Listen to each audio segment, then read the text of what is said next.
Você já ouviu o nome Jennifer Chouette? Sim. Já teve a chance de falar com ela? Sim. Conte-me sobre isso. Não. Este suspeito está foragido há 19 anos, mas em 15 segundos ele vai perder o controle pela primeira vez. Há dois lados para cada história, mas não há o outro lado para esta. Se você a visse, ficaria extremamente orgulhoso, realmente ficaria. Sim. Ela está viva. Ela está viva? E deixa eu te contar uma coisa agora. Ela está conosco. Jennifer Chouette, com apenas 8 anos, foi sequestrada, agredida, silenciada e deixada para morrer. Era apenas uma criança e perdeu a capacidade de falar depois de ser horrivelmente ferida por seu agressor. Mas ela sobreviveu, lembrando-se de cada detalhe e continuou a resolver seu próprio caso, finalmente pondo fim ao reinado de terror de Dennis Earl Bradford. Eu queria ajudar porque eu era a única testemunha viva. Na pequena cidade de Dickinson, Texas, a curiosa garotinha Jennifer morava com sua mãe solteira, Ellen, em um pequeno apartamento em um bairro perigoso. Pelo que me lembro da minha infância, eu simplesmente não gostava do escuro ou de dormir sozinha, então encontrava conforto em ir para a cama com minha mãe. Tudo que tínhamos era uma outra. Em 9 de agosto de 1990, às 2h30, Ellen pediu excepcionalmente a Jennifer que fosse dormir em seu próprio quarto, porque ela precisava acordar cedo na manhã seguinte. Jennifer foi para seu quarto e leu até adormecer. De manhã, Ellen não consegue encontrar Jennifer, e a janela do seu quarto, que dá para o estacionamento, está aberta. Em algum momento na manhã de sexta-feira, Jennifer Chouette, de 8 anos, foi sequestrada do quarto do apartamento dela. A mãe de Jennifer entrou no quarto e encontrou a janela aberta e sua filha se foi. Eu disse Jennifer, Jennifer, e não havia sinal dela, e você sabe que ela simplesmente se foi. Depois que a polícia chegou, eles partiram imediatamente para a caça. Começou a ficar evidente. Os oficiais logo perceberam que não se tratava de um simples caso de desaparecimento. Prometi mantê-los informados à medida que novas informações surgissem. Naquele mesmo dia, às 18h30, a polícia recebeu uma chamada desesperada de alguns pais locais. Seus filhos, enquanto brincavam no campo ao lado da cidade, tropeçaram em algo horrível. Descobriram o corpo de uma menina. Lembro-me claramente de vê-la ser colocada no helicóptero de resgate. Eles sabiam que o tempo estava contra eles e precisavam levá-la ao hospital urgentemente. Enquanto ela era transportada, ficou claro para mim que estávamos diante de um caso de assassinato. Os ferimentos eram tão graves que a sobrevivência parecia impossível. Jennifer estava em estado crítico. Sua garganta havia sido cortada de orelha a orelha. Havia indícios de abuso sexual. E para uma criança de apenas 8 anos, é impossível compreender plenamente o que isso significa. Seu estado era tão terrível que sua mãe foi impedida de entrar no quarto. A menina estava em pânico. Você podia ver o medo em seus olhos. Inexplicavelmente, o agressor havia perdido todas as artérias principais do pescoço. A pequena cidade de Dickinson, Texas, estava em choque. A mãe de Jennifer estava desesperada. Eram apenas as duas. Concluímos a cirurgia, sua via aérea estava estabilizada. Mas quando Jennifer recuperou a consciência, algo mudou drasticamente. Ela se tornou uma paciente difícil de lidar, assustada com a presença de médicos homens. O departamento de polícia de Dickinson colocou um esquadrão inteiro para vigiar seu quarto no hospital. Com tantos homens ao seu redor, Jennifer entrou em um estado constante de pânico. Desconfiava de todos, especialmente dos policiais, um fato que se tornaria crucial mais tarde. Sabíamos que tínhamos uma sobrevivente que não conseguia se expressar verbalmente. Os desafios eram enormes para extrair informações de uma criança de 8 anos. Jennifer não conseguia falar diretamente com os investigadores. Sem outra escolha, deram-lhe um caderno e algumas canetas, pedindo que escrevesse suas respostas. Ela escrevia principalmente bilhetes para a mãe, que os entregava ao policial. Mesmo tão jovem, Jennifer era incrivelmente inteligente e detalhista em suas descrições dos eventos. Depois de adormecer em seu quarto, acordou nos braços de um estranho que corria com ela, cobrindo seu nariz e boca para silenciá-la. Ele sussurrou que era um policial e que ela precisava se acalmar. No carro, ele a segurou no colo enquanto dirigiam. Jennifer sabia que algo estava errado. Ela sabia que a polícia era do bem, mas também tinha sido instruída a nunca confiar em estranhos. Como criança, queria acreditar nele, mas seu instinto sabia que algo estava terrivelmente errado. Eles lhe entregaram um caderno e algumas canetas, pedindo que ela respondesse a pergunta por escrito. Com mãos trêmulas, comecei a escrever bilhetes para minha mãe, que ela entregava ao policial lá fora. Eu tinha apenas 8 anos, mas todos diziam que eu era muito inteligente para minha idade. Minha descrição dos eventos foi minuciosa e cheia de detalhes, refletindo meu esforço desesperado de ser compreendida. Depois de adormecer em meu quarto, acordei nos braços de um estranho. Ele corria comigo pela calçada e meu primeiro instinto foi gritar.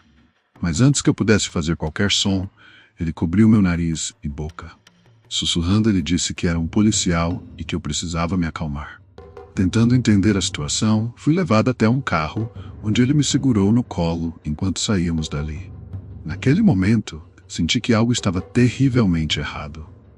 Eu sabia que a polícia era composta pelos mocinhos, mas desde cedo fui instruída a nunca confiar em estranhos. Dentro de mim, a criança assustada pelo escuro sabia que havia algo profundamente errado.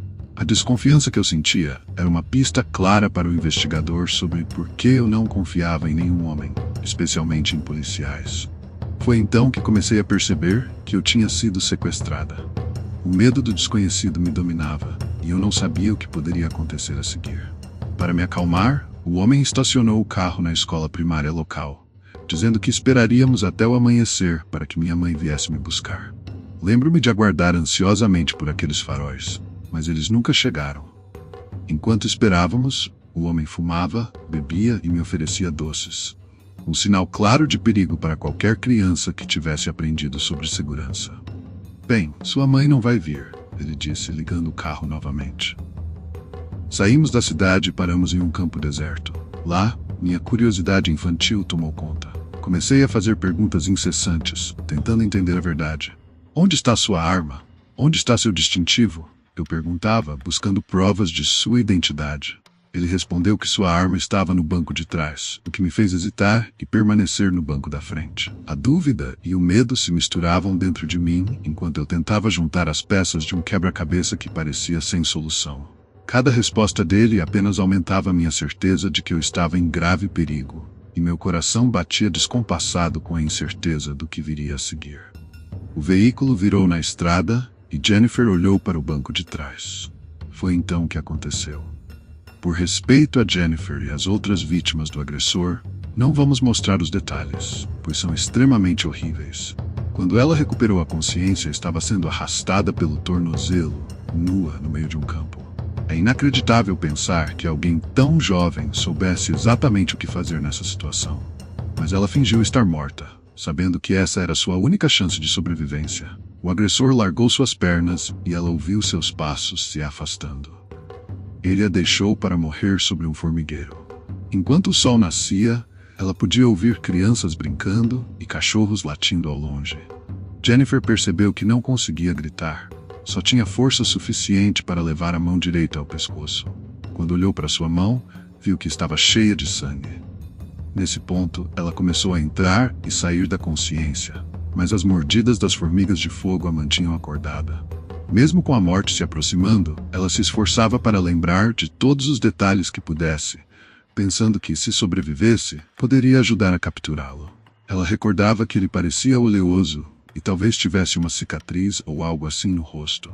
Notou que havia latas de cerveja no carro e a marca dos cigarros que ele fumava. Cada pequeno detalhe que ela conseguia lembrar era registrado em sua mente. Jennifer fez perguntas ao agressor enquanto ainda estava no carro e conseguiu que ele dissesse seu nome. Ele disse que se chamava Dennis, ela escreveu. Um desenhista foi chamado para ajudá-la a transformar suas memórias em algo que a polícia pudesse usar. Jennifer, sem conseguir falar, tentava descrever o agressor por meio de notas. Ela conseguiu ajudar a produzir um retrato falado, mas, infelizmente, isso não parecia ser um caso forte para a polícia. Eles divulgaram o esboço ao público, mas sem sucesso. No fim, o pequeno departamento de polícia encontrou apenas algumas peças de roupa de Jennifer e do agressor no campo. A frustração de Jennifer era enorme. Não poder expressar o que queria da maneira que desejava a deixava ainda mais irritada. Ela tentava de todas as formas fazer com que sua voz fosse ouvida, mas a sensação de impotência a consumia. Ela se via presa em um silêncio aterrador, sem conseguir expressar seus pensamentos. Até que em um desses momentos de desabafo mudo, algo inesperado aconteceu. Um som fraco escapou de sua boca. Os médicos estavam atônitos, pois suas cordas vocais haviam sido praticamente partidas ao meio, e a recuperação parecia impossível.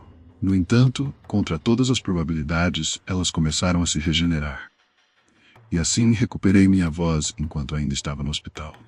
Costumo dizer que, desde então, nunca mais me calei. Logo após essa incrível recuperação, ela recebeu alta, voltou para casa e no ano seguinte retomou os estudos. No entanto, ao retornar a esse mundo onde havia sido brutalmente atacada, quem em sã consciência desejaria voltar? Ela não era a única a enfrentar esse trauma.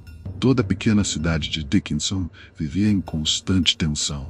A comunidade estava em pânico, pois ninguém sabia quem havia feito aquilo comigo. A polícia reforçou seu contingente, posicionando oficiais nos pátios das escolas e até mesmo dentro das salas de aula. Mas com o passar do tempo, as pistas esfriaram, os recursos se esgotaram e o caso estagnou. Jennifer esperou por longos 18 anos sem nenhum avanço no caso. Então, um dia, recebi um telefonema. O detetive Tim Cromie assumiria o caso e queria se encontrar comigo.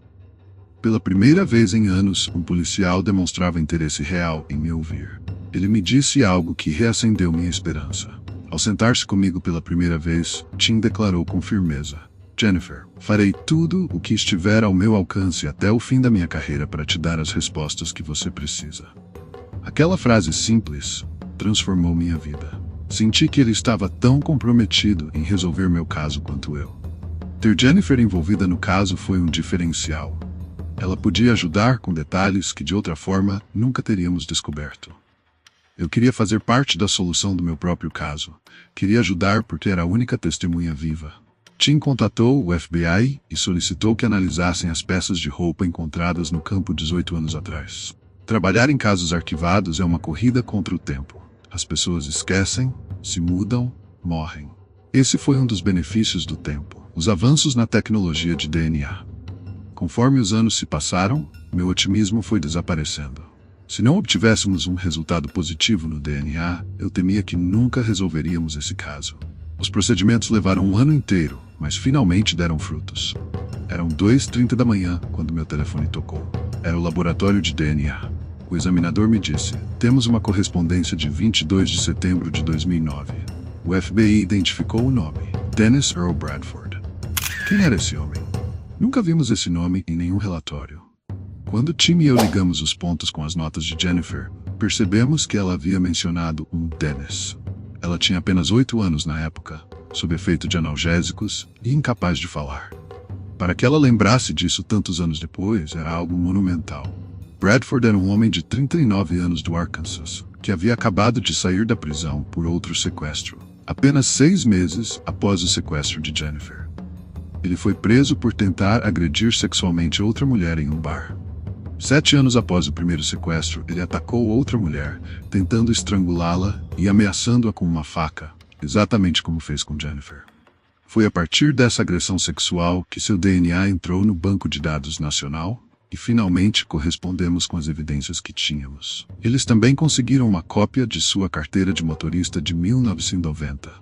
A semelhança entre o esboço de Jennifer e a foto da carteira de motorista era impressionante, como se ela tivesse desenhado baseado na foto. Logo depois, a polícia obteve um mandado e prendeu Dennis. Quando me ligaram naquela manhã para dizer que ele estava preso, foi o momento mais surreal da minha vida. Estávamos ansiosos por uma confissão, não queríamos deixar brechas para que ele escapasse no tribunal. No anúncio da captura de Dennis, Jennifer subiu ao palco diante da mídia. Agradeceu ao detetive Jim Comey, do Departamento de Polícia de Dickinson, com uma gratidão que apenas quem passou por tamanha provação poderia expressar. Quando a sombra do terror envolveu minha vida, um raio de esperança surgiu na figura do agente especial Richard Renison, do FBI.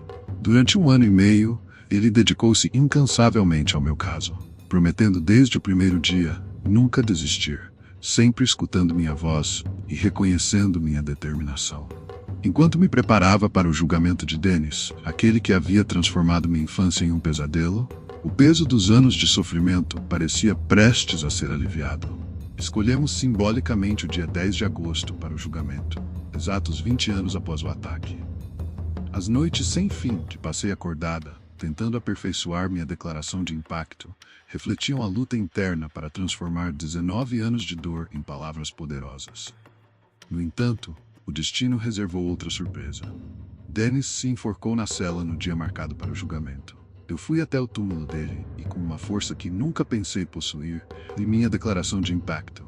Dennis Bradford, você escolheu a garota errada de 45 quilos e 8 anos para tentar assassinar. Durante 19 anos, pensei em você todos os dias e nunca desisti de te encontrar. No fundo do meu coração, eu sabia que você estava lá fora e eu estava certa. Enquanto lia, uma formiga de fogo me picou, exatamente como aquelas do dia fatídico no campo. Para mim, aquilo foi um sinal, o ponto final na minha história. Minha jornada tinha 2 objetivos claros: encontrar o homem que me sequestrou, abusou de mim sexualmente e tentou me matar, para que ele não machucasse mais ninguém, e usar minha voz para contar minha história, na esperança de encorajar outras vítimas de crimes violentos a se levantarem e se manifestarem contra seus agressores. Hoje, com orgulho, posso dizer que alcancei ambos os objetivos. Meu caso permanece como um lembrete a todas as vítimas de que nunca devem perder a esperança na busca por justiça. Não importa o quão longa e difícil seja a jornada. Com determinação e a coragem de usar suas vozes, é possível encontrar a paz e a justiça. Fale sobre o que você é capaz de fazer, convoque qualquer força, mesmo que as cicatrizes jamais desapareçam. Jennifer se recusou a fazer isso. Ela permitiu que seu status de vítima a impedisse de viver plenamente. Tentou formar uma família, mas, devido à agressão sexual brutal que sofreu, foi informada de que seria praticamente impossível conceber um filho. Ao compartilhar sua história, um médico surgiu para ajudá-la. Quando Jonathan e eu descobrimos que estávamos esperando um bebê, ficamos em completo choque. 2 anos depois, nasceu nossa primeira filha, seguida por um filho. Era como um sonho, um final feliz que jamais imaginamos ser possível.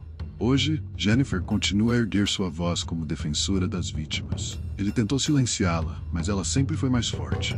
Mesmo quando criança, ela não se via como vítima, mas como vitoriosa. Tentaram retratá-la como uma criatura estranha, mas na realidade, 99,9% do tempo, ela é tão normal quanto qualquer outra pessoa. No entanto, há aquele 1% do tempo em que as feridas ainda fazem se sentir.